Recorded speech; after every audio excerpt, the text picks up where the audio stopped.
Hello everyone, welcome to my channel learn with Faiza. आज हम blood sugar के बारे में स्टडी करेंगे कि आपको डायबिटीज़ की प्रॉब्लम है, शुगर लेवल इंक्रीज हो गया है, तो उसके बारे में आज का हमारा टॉपिक रहेगा। जो कि आप यहाँ पे देख रहे हैं कि यहाँ पे ब्लड शुगर का चार्ट है, यानी कि ब्लड ग्लूकोज का चार्ट है। उसकी जो मेजरमेंट वो होती है वो mg/dl में होती है। यहाँ पे fasting, after eating and after 2-3 hours eating, ये जो 3 मेजरमेंट है, अगर आपको नॉर्मल ब्लड शुगर रहता है तो उसका जो रेंज है वो 80 से लेके 100 तक रहेगा। अगर आप कुछ खाना खा रहे हैं तो खाना खाने के बाद आप चेक करेंगे तो उसका जो वैल्यू है वो 170 से लेके 200 तक रहेगा। एंड खाना खाने के 2 से 3 घंटे बाद अगर आप चेक कर रहे हैं तो 120 से लेके 140 तक जो ब्लड शुगर लेवल है वो नॉर्मल कंडीशन में रहता है।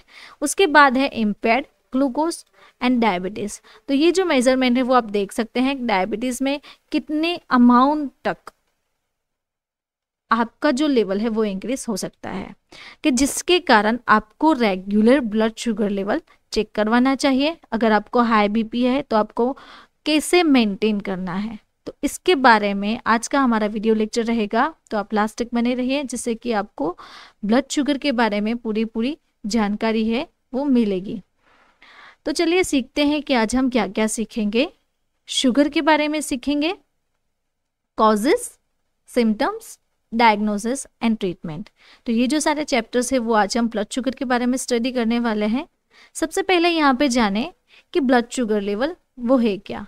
ये जो ब्लड शुगर है वो एक मेडिकल कंडीशन है जो कि हमारी बॉडी में जो नॉर्मल वैल्यू होती है शुगर की वो इंक्रीज कर देती है, जिसके कारण आपको ब्लड शुगर की बीमारी होती है और उससे आपको डायबिटीज हो सकती है।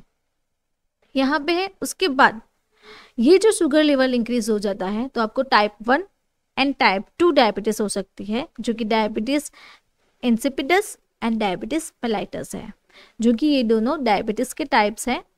अब कॉजेस के बारे में देखें कि किस किस कारण आपको शुगर लेवल जो है वो इंक्रीज हो सकता है। अगर आपकी खाना खाने की बैड हैबिट्स है, यानी कि आप स्वीट ज़्यादातर मात्रा में ले रहे हैं, जंक फूड्स ले रहे हैं, अनहेल्दी ड्रिंक्स ले रहे हैं, खाना खाने के बाद आप कंप्लीटली रेस्ट कर रहे हैं, कुछ काम नहीं कर रहे हैं, कुछ एक्टिविटी नहीं कर रहे हैं, तो उसके कारण आपकी बॉडी में शुगर जमा होती रहेगी, जिससे कि आपको ब्लड शुगर की बीमारी हो सकती है। अगर आपकी लाइफ में स्ट्रेस है या फिर पुअर स्लीप है, पुअर स्लीप यानी कि आपकी 7 से 8 घंटे तक की जो नॉर्मल स्लीप आवर्स होते हैं वो आपकी नहीं है, उससे कम आपकी स्लीप आवर्स है, तो उसके कारण हो सकती है। अगर आपकी बॉडी में हार्मोनल इम्बैलेंस है या फिर जेनेटिक्स जो है उसमें आ सकती है, पैंक्रिया रिलेटेड कोई प्रॉब्लम है, पैंक्रियाटिक डिजीज़ है आपको, या फिर ऑटो इम्यून डिसऑर्डर्स है, तो ये जो सारे कॉजेस है तो उसके कारण आपको शुगर लेवल इंक्रीज हो सकता है, शुगर की बीमारी हो सकती है। वीडियो के बीच में मैं आपको बताना चाहती हूँ, हमारा एक ह्यूमन एनाटॉमी एंड फिजियोलॉजी का कोर्स है, जिसकी लिंक मैं आपको डिस्क्रिप्शन बॉक्स में दे दूँगी, तो आप वहाँ से जाके डायरेक्टली हमारा जो कोर्स है वो एक्सेस कर सकते हैं और परचेज भी कर सकते हैं। अब हम हमारे टॉपिक पे वापस से आते हैं कि शुगर जो लेवल है उसके सिम्टम्स क्या क्या है। तो आप यहाँ पे देख रहे हैं तो फ्रीक्वेंट यूरिनेशन हो सकता है, painful urination, delay wound healing, यानी कि अगर आपको यहाँ पे चोट लगी है, कहीं भी चोट लगी है बॉडी पे, तो उसको हील होने में देर लग सकती है। ऑलवेज हंगरी, यानी कि भूख ज़्यादातर मात्रा में रहती है, पानी ज़्यादातर मात्रा में पीना रहता है। देन उसके बाद है न्यूरोपैथिक सिम्टम्स, यानी कि आपकी जो नर्व्स है वो कमज़ोर हो जाती है। सडन वेट लॉस हो सकता है, ब्लड विजन रहता है आपको, यूरिनरी इन्फेक्शंस, तो इसके कारण आपको बार बार यूरिनरी इन्फेक्शन हो सकता है, एंड वजाइनल भी इन्फेक्शन भी आपको हो सकता है। तो ये जो सारी है वो उसके सिम्टम्स हैं। यहाँ पे आप देख रहे हैं तो बार बार अगर आपको पेशाब लग रही है तो आपको शुगर की बीमारी हो सकती है। आपको पेशाब करते समय दर्द हो रहा है या फिर पेन हो रहा है, अचानक से आपका वजन कम हो गया है, तो ये भी एक शुगर की प्रॉब्लम हो सकती है आपको। एंड आपको बार बार यूरिनरी जो इन्फेक्शन है वो लग रहा है, यूरिन इन्फेक्शन बढ़ जाता है, उसकी मात्रा बढ़ जाती है कि अभी हुआ है तो कुछ दिनों बाद आपको वापस से होगा, तो आपको एक बार आपका जो ब्लड शुगर है वो चेक करवाना चाहिए अगर आपको ये सारी जो प्रॉब्लम रहती है। नाउ डायग्नोसिस के बारे में देखें, इसका निदान क्या है। क्या डायग्नोसिस करवा सकते हैं इसकी? जो हेल्थ केयर प्रोवाइडर है वो आपकी मेडिकल हिस्ट्री चेक करते हैं जिससे कि आपका जो लेवल है वो पता चले। फिजिकल एग्जामिनेशन करते हैं, फिजिकल एग्जामिनेशन में आपका ब्लड टेस्ट होगा एंड ब्लड शुगर टेस्ट होगा। अब ब्लड शुगर जो टेस्ट हो रहा है उसमें कौन कौन से डायग्नोसिस हो सकते हैं? RBS यानी कि रैंडम ब्लड शुगर। हमने जो फर्स्ट वीडियो के स्टार्टिंग में देखा कि जो ब्लड शुगर का जो चार्ट था उसमें नॉर्मल वैल्यू थी, तो नॉर्मल से लेके आपकी जो हाई तक की जो वैल्यू थी, डायबिटीज़ तक की वैल्यू थी, उसमें क्या चेंजेस आते हैं? तो रैंडम ब्लड शुगर, तो वो चेक करते हैं। Then FPG, fasting plasma glucose test. तो इस कंडीशन में आपको 8 घंटे तक कुछ भी नहीं खाना है जिससे कि आपका जो फास्टिंग प्लाज्मा ग्लूकोज टेस्ट है वो पता चले। उसके बाद है OGTT यानी कि ओरल ग्लूकोज टॉलरेंस टेस्ट। वो चेक करते हैं कि आप दिन भर जो कुछ भी खाना खा रहे हैं तो ओरल के थ्रू यानी कि माउथ के थ्रू आपके शरीर में कितनी शुगर जाती है। देन उसके बाद है हीमोग्लोबिन A1C, HbA1c टेस्ट। तो HB जो A1C टेस्ट है उसका लेवल भी पता चलेगा कि आपको डायबिटीज़ का कितना परसेंटेज रहता है। नाउ ट्रीटमेंट के बारे में देखें कि शुगर की हम क्या क्या ट्रीटमेंट ले सकते हैं।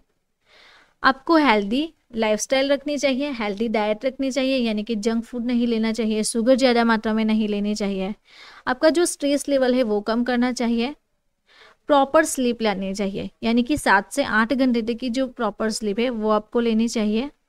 रेगुलर एक्सरसाइज करनी चाहिए, walking and cycling. Then avoid added sugar.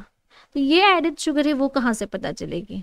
आप जो कुछ भी खा रहे हैं उसके पैकेजिंग पे पीछे एडेड शुगर लिखा होगा, तो आप देख सकते हैं कि एक पैकेजिंग में कितनी एडेड शुगर है, तो वो आप अवॉइड करें, एडेड शुगर ना लें, शुगर फ्री प्रोडक्ट लेने की ट्राई करें।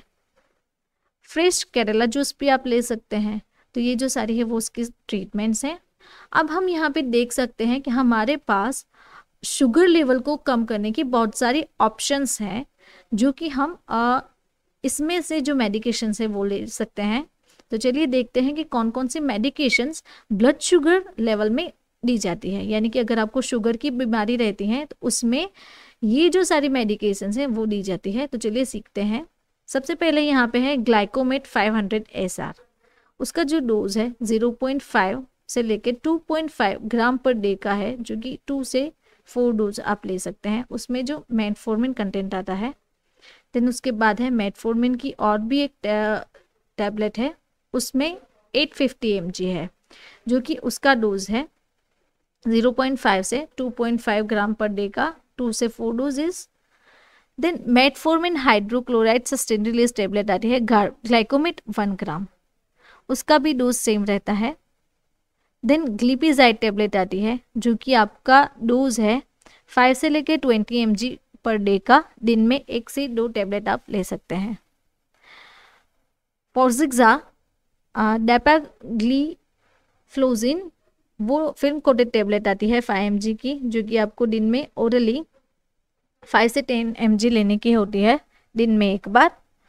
देन फोर्सिक्सा की दूसरी भी आती है 10 mg में, तो वो भी आप दिन में एक बार ले सकते हैं।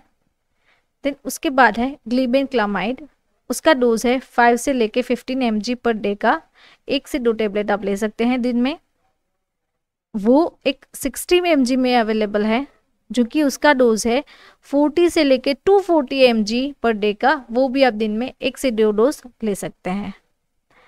देन प्लिग्लिडाजोन, उसका जो डोज है वो 15 से लेके 45 तक डोज है उसका, दिन में एक बार लेने का। एक कार्बोस जो आती है वो 50 mg में आती है, तो उसका डोज है 50 to 100 mg, यानी कि आप दिन में 1 से 2 बार ले सकते हैं।